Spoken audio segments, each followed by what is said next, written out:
some people might be like, oh, but I want to sell to everybody. See, that's where the why gets like diluted, and, then you don't stand for what you stand for, because a lot of this work, even in inclusion, even in being different, it's hard work, and it's hard work anyways, being a small business owner. So just know that it's not all going to be, easy, but it's not all going to be hard either. But it does feel better in the long run. It's sustainable when you can stand behind what you've built. And that's when it just starts to really feel like, okay, I know what my values are. I know what my values of my audience are. And I really, truly want to be selling to this particular customer. Welcome to Inclusion and Marketing, the show that's all about helping you get the skills and insights you need to win the attention, adoration, and loyalty of more consumers, especially those with differences that are often ignored by brands. I'm your host, Sonia Thompson, a marketer, inclusive brand coach, strategist, and someone with a lot of differences. Let's get to it. When it comes to building an inclusive brand, it is essential that you have an inclusive internal culture. There's a lot of nuance with building a company culture that is ripe for making your team, including your diverse talent, feel like they belong. So to help you with all those nuances, I recommend you take a listen to the Truth, Lies, and Workplace Culture podcast, hosted by Al and Leanne Elliott. It's all about helping you find, keep, and motivate the great people you bring on your team. I listened to an episode recently all about quiet quitting that is super relevant to your ability to retain the diverse talent that you worked so hard to attract. There's lots of good stuff to dig into with this show. Listen to Truth, Lies, and Workplace Culture wherever you get your podcasts. Whether you're a minimalist or an ultra consumer, all of us interact with and buy products to help fuel our lives. And as the world becomes increasingly more diverse and consumers start to expect and demand the products they buy and the brands they engage with be inclusive, it's incumbent upon product-based businesses in particular to ensure they are infusing inclusion into every part of their brand. To dive more into this topic, I chatted with the co-hosts of the Product Boss podcast, Jacqueline and Minna, who are both entrepreneurs and product experts. Together, they've taught thousands of people how to build product-based businesses. We covered a lot of ground that'll help you whether you work on or in a product-based business or a service-based one. So without further ado, here's my chat with Jacqueline and Minna. Hey, Jacqueline and Minna, thanks so much for joining me today. How are you? Great. Thanks for having us on. Yes. It's totally my pleasure. I'm really excited to dive into your expertise around product-based businesses. But first, can you all just kind of tell the people, who are you and what do you do? Well, I'm Jacqueline, and the other voice you hear is Minna, and we are the partners and the co-founders of the Product Boss and the Product Boss podcast, and you can listen to that wherever you're listening now. And we help physical product-based business owners scale their businesses. We help them think bigger and create these dream lives that they've always imagined having. So a lot of times we know that a lot of, coaches out there are coaching service-based businesses, but so much is different if you sell a physical product. And what we also believe is that there's many paths to profit. So no matter what the product is that you have to sell, we know that there's a different path for each of you to create your product, sell your product, and your dream life looks different than the other person next to you. So we really want to help you decide on what's best for you and then help you grow a business that can really support your life and your family's life and impact people around you. Nice. So what are your thoughts on what the state of inclusion is as it relates to product-based businesses today? Well, I think that who we typically work with is small businesses. So anybody with 50 employees or under is considered small business. And I think that we're starting to go in that same direction together. And it's a little bit slower because small businesses really are, I think that at the forefront of inclusion would be big box stores, Target and Walmart and, all of those.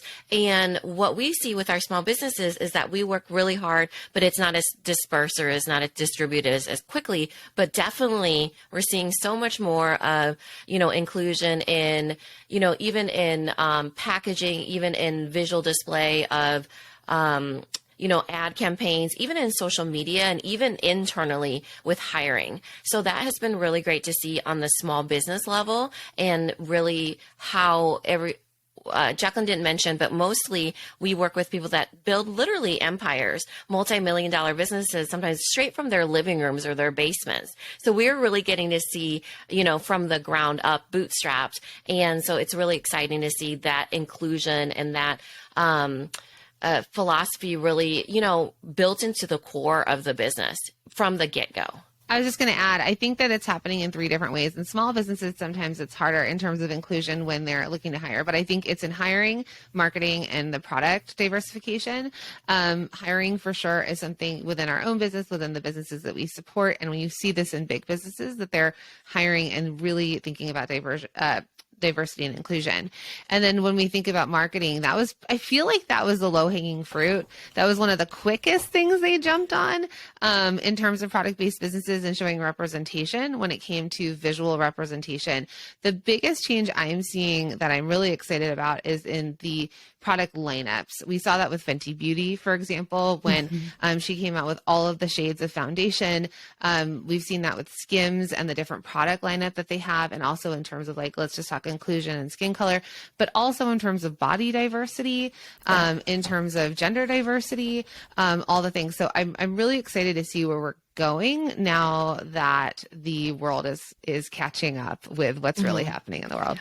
I mean, I went into a Kohl's for the first time, and not even kidding, since probably 2018. Not even when I say pre-pandemic, it had been a long time. And now Sephora is in there. So I live in Iowa. Jacqueline lives in Los Angeles.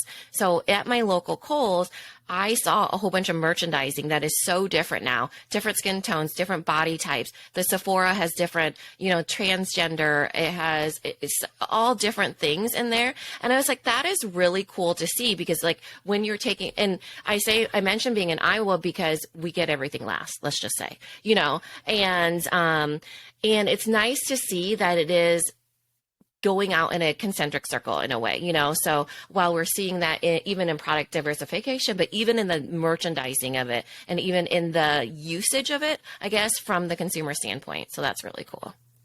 It is nice to see the evolution of it. And I know there were a number of events happening in 2020 in particular that got a lot of brands focused on this more so. But I think that was more so from the moral imperative, and people have just kind of been building on the momentum. But there are even more brands that I think are starting to awaken to inclusive marketing in particular as a growth lever. So I read an article in the New York Times a couple of years ago, and they were talking about the craft beer market in particular, and they were expressing how they realized that the craft beer market needed to grow, and they needed to expand beyond, and this is what the New York Times said, white guys with beards. That's kind of the headline of the article. And as they started reaching out to women, to Black people, to Indigenous people, to Latinos, they started to see that, all these other groups like craft beer too, it's just now that we're marketing to them, we're able to see so much more growth and people really getting enthusiastic about this market.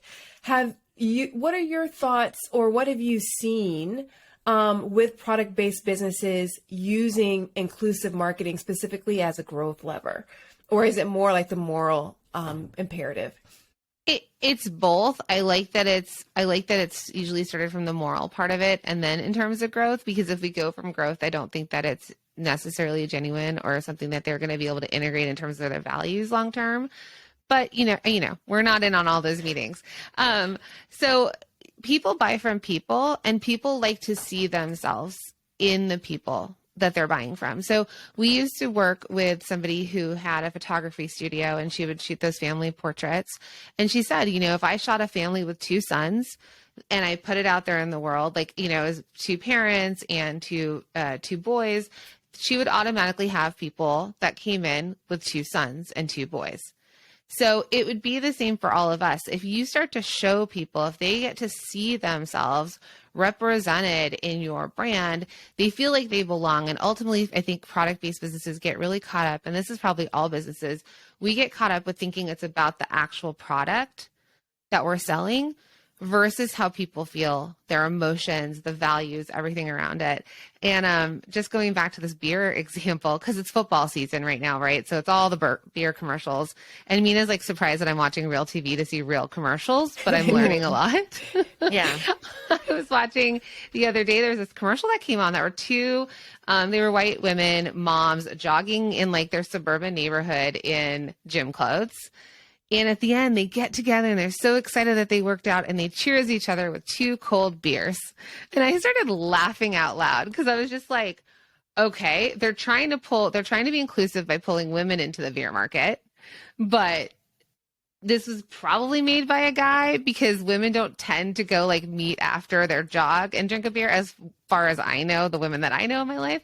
So it was just really interesting because I think there can be hits and misses to it. But I think as long as people are trying, that's the first step in terms of the major change. An example in our community is, Hey Maven. She's a lingerie line and she does body inclusivity because I think inclusiveness is, it's gender, it's, neutrality, it's, it's body.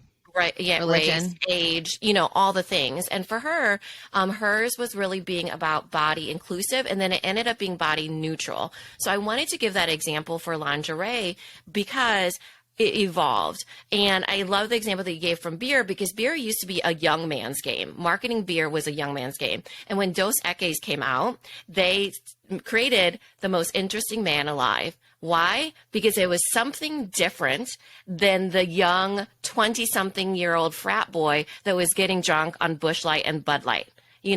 So Dos Equis came out with that and then it evolved. And now we're seeing it evolve again. Now they're trying to target women, sure, but they're seeing the interesting man alive was a really great ad campaign and it lasted for a really long time. I think it still lasted, and it was that he was interesting because he was different. And so we're starting to see that even in a larger scope. So I love the example of beer because I think that as we start to, the thing that I'm excited about most is I have 2 daughters and they get exposed to different things than I was ever exposed to. And representation is so important, especially in Iowa, for example, because you get to see that representation, on television or on social media or, TikTok, whatever kids are on these days. But also, just to add in case, because I know this is what, you're a first generation immigrant in an Asian family, right? So you're 2 girls or 2 young Asian girls in Iowa that are looking for that representation. I know. And it's so funny. My oldest, we're hitting preteens now. And so she's 12 and she's like, Mom, can I go hang out with this new friend? She knows I don't like her to go to anybody's houses, like to keep them real close. And then she was like, but she's Mexican. I was like, oh, so that's like an automatic yes, because she knows that that's important to me is having, that diversity of what she gets to see. So like now it's actually pretty cool because now I was saying to Jacqueline, even the cartoons my little one watches, she watches, gosh, what was it called? Dog Pals or whatever, where there's all the dog, they're all dogs. The characters are all dogs, but there's disability dogs. So dogs with like 1 ear, 1 paw, there's one with no back legs and they have wheels instead. And, so I was like, oh my gosh, this is so cool to see their generation really see that as, what we see as inclusivity is just their norm. It's going to be their norm, which is really exciting. It is nice. And you were talking about how you went into Kohl's and you saw a lot of diversity. The other day, my husband is from Argentina and his family is in town visiting from Argentina. So we've been in all the stores recently as they've been shopping and doing different things. So we went into a Burlington coat factory and I was roaming around. And so my daughter, of course, is mixed race. She's Afro-Latina and she's 2. And I was looking at the toy section and I saw, I smiled because I saw there was a broad range of dolls in terms of shape, in terms of color, hair texture. And I was just really appreciative of the evolution, because it used to be that you would only see white dolls, and you know, their hair would be straight. And so she's got now a broad range of different types of babies that she can carry around. And it's because people are starting to see, these product makers, that it's nice to have that diversity, and whatever dimension of diversity it is that they're defining, and people are seeing themselves reflected, or just understanding that they're seeing more differences reflected. And even if it's not their particular difference, it's one that matters and they appreciate, and it endears them to the brand a bit more. Yeah, even Harper Aman, she's a handmade doll brand that got into Target, and you'll see a lot of different hair textures. Before, when we were growing up, even finding Asian dolls, I remember being little and being like, and my daughter being little, I mean, and wanting an Asian doll for her. And most of the conversation was, I think this one's supposed to be Asian. I think this one's supposed to be Asian, but now, for sure they're different. They're great, and it's more accessible. And so that's great. And we're seeing it in the purchasing power, because I think that's what we're seeing reflective too, is, people are spending their money on things that they feel, like Jacqueline said, they feel like they belong with them, So it's like they're starting to realize that different cultures and different ethnicities and different body types, I mean, everybody, they all have purchasing power. And it's not just, as far as beer, the young white guy, as the New York Times had said. So one of the things that I think you mentioned it, Jacqueline, was that sometimes there's the evolution, right? Like, so maybe that beer commercial that you were watching, they were trying to target women. It wasn't quite right, but like we still appreciated that they were trying. And then with the dolls that you were giving, like at least they were trying. We think this is supposed to be an Asian doll. It wasn't quite right, but now they've gotten it together.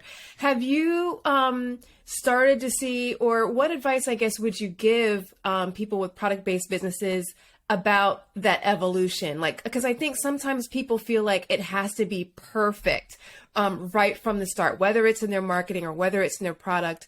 But I think that it's more acceptable to understand that you're going to have this evolution, and that as you get to know your customer better, you will be able to meet their needs better.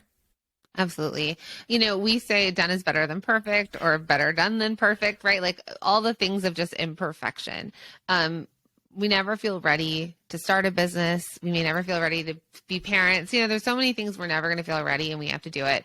I think the first thing is kind of defining your why and your mission. We cannot save the world. We cannot save everyone. We cannot represent everyone, right? Like we want to be specific to something that really aligns with our values, that can last over time. Like, let's call it the lifetime of the business that we're creating. So what is important to you? Is it representation? Is it representation of different bodies and different skin colors? Some people have, there's like religion. So for example, we work with a lot of candle companies, and there's always the scent of pine needles, trees. I'm a Jewish woman, so it's like, I don't even know what the scent is for Hanukkah, right? Like there's like, luckily now Target has like a little end cap for Hanukkah that we feel somewhat represented, that we can like decorate our house, for example, because we never grew up decorating our houses. So I think the thing is, depending on your product, like exactly what you're saying, depending on your consumer, where you are in the world, what matters to you and what will then matter to your customer, I think you just start to take that step forward. You start to define it. It would be your first step. What's important to you? And then you test it and you try it. Is it that you're using hand models that have different color skin, different age skin? Are you showing your face? We work with so many women that have started their businesses post their first career. We work with a zookeeper that was a zookeeper for 30 years. Wow. And in her 20, 30, 40, like in her 50s, she started this beautiful, it's called copper hummingbird, an amazing, it's hummingbird feeder from an expert zoologist, basically, if that's the right word. And she's older. She's post career. Like she's not old. She's just older than what you would imagine as a business owner. So show your face and be inclusive. There's ways that we can bring inclusivity even in the representation of ourselves building these businesses. Minna, an Asian family, first generation refugees, like she owns a multi-million-dollar business in a small town in Iowa. Show up as yourself. And believe it or Represent not, that. Sonia, the funny thing, we were just saying this, is that people really do love to see themselves. And I've been really excited to have more Asian people in the community, which is never, I feel like, whoa, I've never been surrounded, like I never thought that I could attract somebody that just by being me, you know? So I think that it's beyond, like Jacqueline said, you know, earlier, it's more than just the product. People have these other needs. They have these other wants. They want to feel seen. They want to feel safe. They want to be heard. They want to belong. Why are they buying your product? And it has to be authentic. You know, it has to be authentic too, because let's say, you know, as you test and try and you put your message out there and you're like, I'm going to try out this ad campaign, and it gets backlash. You need to know that you feel grounded in the way that you feel. You are sticking to your true core beliefs, or that you want to have this inclusivity, or you want to, you know, do this, or like the things that are important to you, like Jacqueline said, because in the world of social media, you're almost always going to get a critic. You're always going to get a critic. Even in business, there's always going to be a critic out there that is like the other opposing side. So for, you know, while I would love for everybody to be inclusive, there's some people that are really anti-inclusive, you know? So I think that making and then it that's their prerogative, and they'll attract the people they attract, right?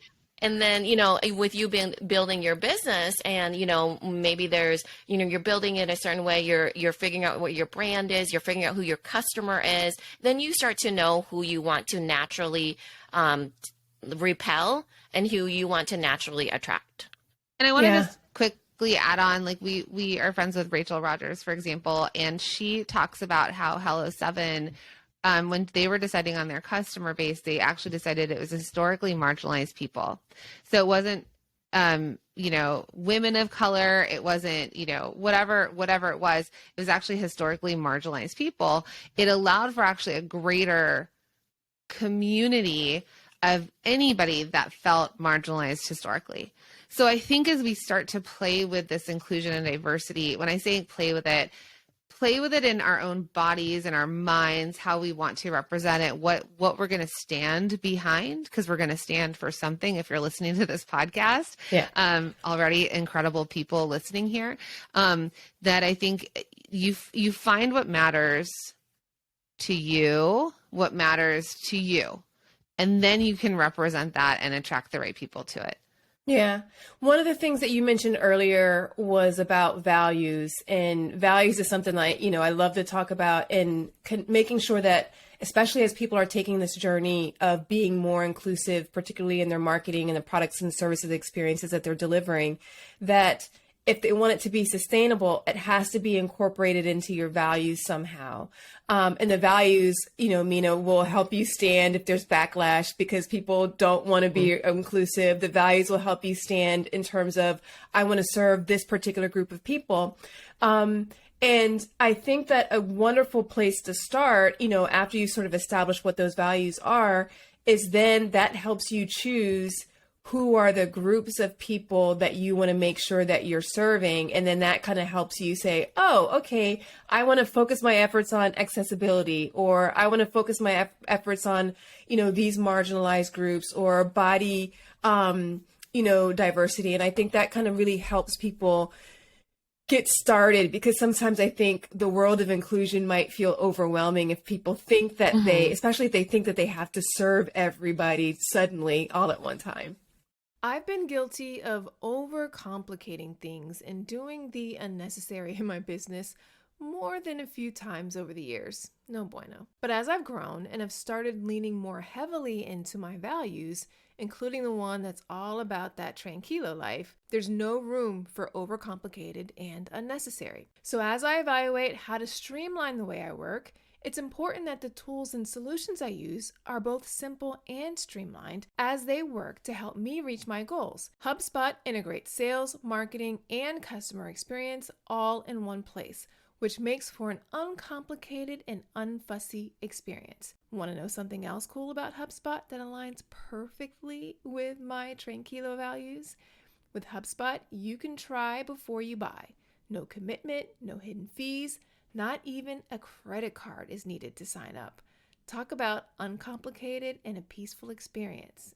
Yeah. Learn how HubSpot can help your business grow better at HubSpot.com.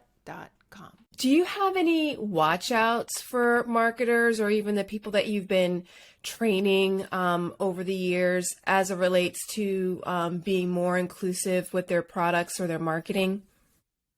What do you mean by watch outs? Just things that will help prevent any roadblocks or barriers or prevent them from getting burnt out. So it sounded like one of the things that you mentioned earlier was sometimes they want to serve everybody. They want to focus on all the different things, and they should actually just be focusing on what you said, that maybe their best sellers or the things that are most popular among their teams. I mean, among the people that they're serving. I think, I think it depends on the product you're selling. Okay. So what is represented? Like, do you have human bodies or faces in the photos or in the marketing? Because you have no idea the types of brands we work with and all the things, right? You have, we work with bakeries, tea shops, jewelry makers, candle makers, apparel, people who have created inventions, product technology. Like, it's bonkers, the things and the places who we work with. So I think you first pick when you start to say, hey, what really matters to me? It can be as simple as helping women make money. Already is inclusive of a world of where there wasn't a seat at the table for women owning 7-figure businesses, dare I say 8, 9, 10, right? Like there is such a huge gap between self-made women that are billionaires to men, right? I think the biggest self-paid billionaire as a woman is she owns a roofing and supplies company. It's like 15 billion is like her net worth, which is a lot to some of us, and also a little if you're representing, like you're pushing her against Elon Musk, right? So I think we think about what aligns, and if it's as easy as I want, women to feel seen and heard, which I will tell you is where I started. For me personally, because it was something of my background and how women were treated. And I come from a Middle Eastern father who women were like definitely not equal. And or if it comes down to race, gender, abilities, anything, like we have a book company that we work with. She publishes children's books. And she helps children feel represented, whether it's children on the spectrum. And then actually one of the big moves she recently made was she decided instead of having to come out with new books, why doesn't she just come out with her bestsellers in different languages? So I think for each of you, it needs to go back to some soul searching in your heart of what you can really stand behind. It doesn't mean this is where you're going to end. This is where you're going to start. And you start somewhere. And then you think, okay, is it going to come down to the way I illustrate my children's books, the models I hire, the hands that I use, the language I use? Maybe you take out pronouns and you start using, they, them, or you get to choose how you want to represent yourself. But I would say one step at a time. The best way to eat a cake is one piece at a time. And then you will eat the whole cake. So. Oh, I was just going to add, I agree. I think it's a personal growth thing. As entrepreneurs, we were never taught how to build a business, especially physical product-based businesses, because there's not as much education as service-based out there. That's how the Product Boss began, And so I think that, having that personal growth of learning about entrepreneurship and realizing that what you do in personal growth will spill over to your business is going to be really, really important, because your path will be chosen because of that. Your choices will be because of that. My choices have a lot to do with how I want to raise my children, for example. And so I think that, doing the work on the personal growth with you as a leader and then doing the business work of investing into, hey, do I need a course that will help me to understand what I need to be selling? Do I need to be hiring a person that in our business values that we want to make sure that we ask these questions, or we have pronouns as part of our how we show up to every Zoom meeting, or are these values the ones that we want to represent? All those different things I think is really important that they stay aligned, but it starts with the development of you, and the development of you as a person, and doing the work in that, and it's spilling over to your business and the product, and how you can exponentially and expansively put that out into the world. What are your thoughts on when product-based businesses should think about revisiting their existing products to make them more inclusive, or to evolve them to a point to where more people might be able to access it, whether that's language, whether that's, accessibility sort of considerations? When should they start to think about that? I think it depends on two factors. I think one, now, right? Like, now is the time to start to think about it. But small businesses are small businesses, and they need to keep their doors open, and the impact they're going to make is going to be by keeping their doors open, by becoming profitable, especially in a year like this year, and hiring people and creating jobs, like job creation, and building new businesses with new values and structures. Kind of a couple of things that you mentioned. Absolutely. Accessibility on your website. That's something that we did a long time ago, and that was something that none of us even thought about unless it was an issue for one of us, right? Like, if you're seeing impaired, hearing impaired, whatever it was, that we didn't even think about it. So, like, one of the first things we did is we added subtitles to all of our programs. That was one of the first things. It was a big project, and we had the privilege of having the money and the idea that this was really important to do sooner than later. And it wasn't because we were necessarily getting complaints. I think once someone said, you talk too fast. And it's hard to understand you. But that's when you realize it, though, right? Because I think there does take somebody saying something, and then you're like, oh, I didn't even think about that. We've always even talked about, like, when we haven't been doing speaking engagements, but when we do, it would be really amazing to have a sign language person, and we're starting to see that more and more as well. So I think that definitely, just incorporating it a bit by bit into what you're doing. But I think that it's doing, like Jacqueline said, doing it now, and not feeling like you have to do it all at once. Because that's what makes people stay, like, not take any action. They're paralyzed by the overwhelm of action. Of I have to include everybody. I have to do it in this perfect way. But I think one of the easiest ways is honestly in your, not your packaging, because for small businesses that can get really expensive. But like Jacqueline said, it could be hiring. It could be an ad campaign that you roll out. It could be one special piece of your collection. You could create language variations or color variations of different cultures. It's like adding a new recipe in a way. We go off of bestsellers, meaning we teach from a way of 20% of your products will make 80% of your revenue. So when you stick to those, you can bundle things in certain ways, or you could add variations. So for example, I have a labels company as well, and I have different patterns and different variations of my bestsellers, which are seal and stick labels for baby bottles that can be put in the dishwasher. Now, I didn't go and create a different product. I have one other product, which is clothing labels, but I didn't go create a baby bottle. I didn't create a binky. I didn't create, pajama pants. I didn't create all those things. I created variations of my bestsellers. So I think that the easiest path would be either ad campaigns, or it would be variations in your bestsellers. So different languages, different cultures being incorporated, different, photos in ad campaigns, different props, different cultures, so different body types, just doing it that way versus it doesn't have to be a full revamp, it can just be tweaking it. Yeah, I think it's the representation that sometimes is the easiest thing to fix or work on first. If you have a photo shoot coming up, you're more aware of it. You're hiring people that are aligned with whatever the inclusion is that you want to represent. Going back to Annika of Hey Mavens, you know, she has this one incredible Instagram model who constantly wears and posts, and people are horrible to this woman. They fat shame her, they leave her crazy messages, and then They threaten her. With Annika putting out, also reposting, because she's using user-generated content, which is something that a lot of you can do, right?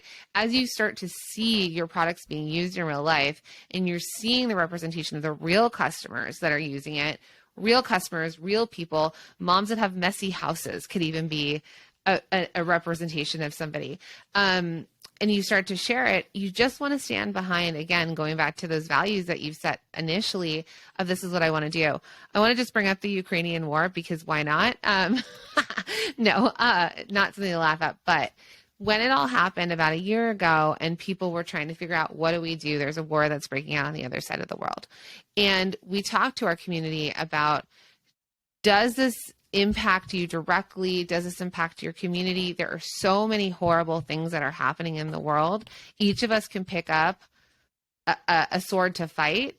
And there's other people in other wars in other countries that aren't shown or represented, right? And so it's like this European country and not, you know, wars that are breaking out in Africa, things like that. Now, we do have a student of ours that is of Ukrainian descent. She ended up bringing in a family from Ukraine, bought out their company, is merging that company with her company, and has been hosting them. They have a kindergartner, a teenager, 2 parents, hosting them at her house. That right there was something that was really important to her, inclusive of right now, if you would talk about a marginalized community, at least in where they live, and that are really in a pain point. And that makes sense for her, and it aligns with her. And even when it gets really hard, because she's taken on a lot of responsibility, she knows her why. So yeah. I think as long as you know your why and then take those little steps forward, don't get overwhelmed. But I think going back to what Minna said.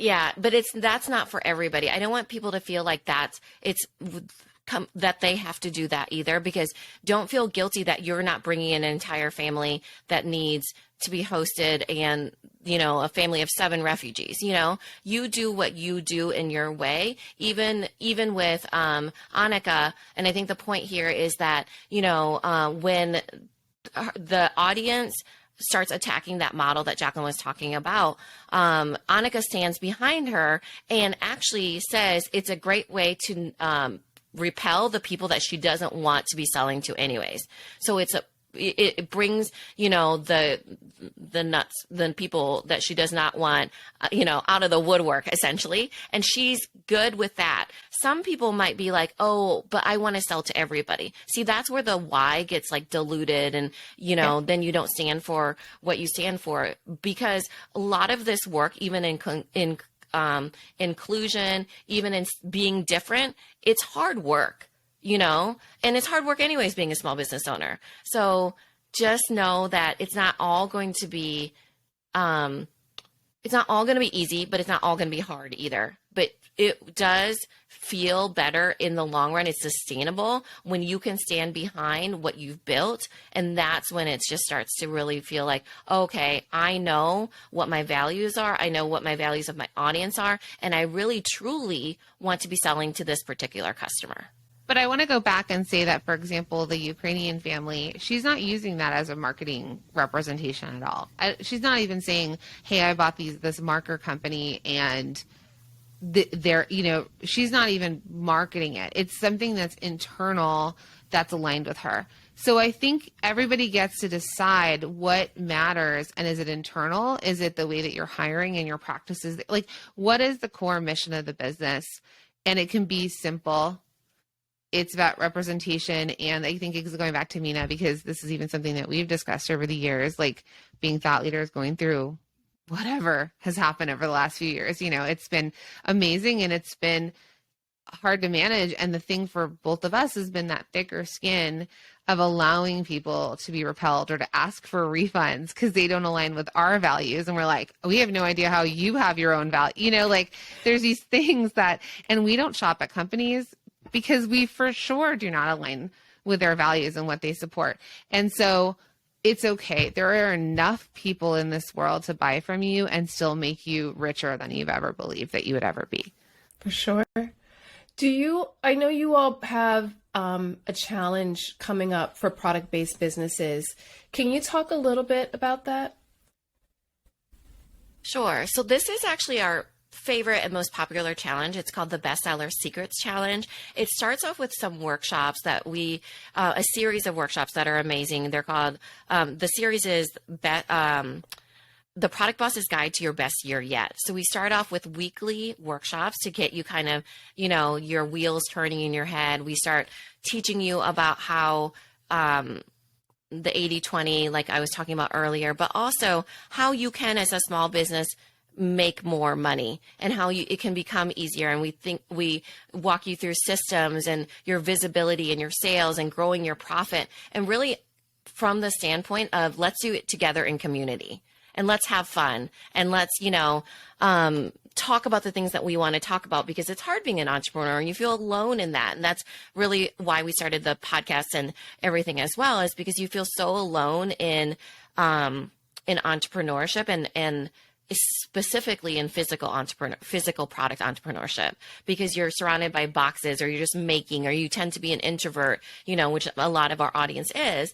And so the challenge is perfect for that, because it pushes you to work on your business, but in a really fun, communicative, collaborative way. And so it goes from the Product Boss's Guide to Best Year Yet, which starts January 19th. And then the challenge, Bestseller Secrets Challenge, our biggest challenge and most favorite one ever, is it starts February 13th through the 17th. Awesome. Yeah, spend Valentine's Day with us. So I think the thing is, and this is for so many of you out there, and we have so many service businesses that are like, will this work for me? We want to teach you how to at least 2x your revenue and your profits without 2xing your effort. And so many people out there, and this is not your fault if you're listening and you're like, this is me. So many coaches and businesses and platforms out there teach you to make more. If you just make more things and more types of products, you're going to sell to more people. And if we think about, and you're going to make more revenue, but more does not equal more. No, it equals your bank account draining and you spending and feeling stressed and not knowing why your business won't grow. And so we really teach you how to create the snowball of sales with focus, figuring out your best sellers. And a lot of our students and people in our community are brand new and they don't even know what their best sellers are yet.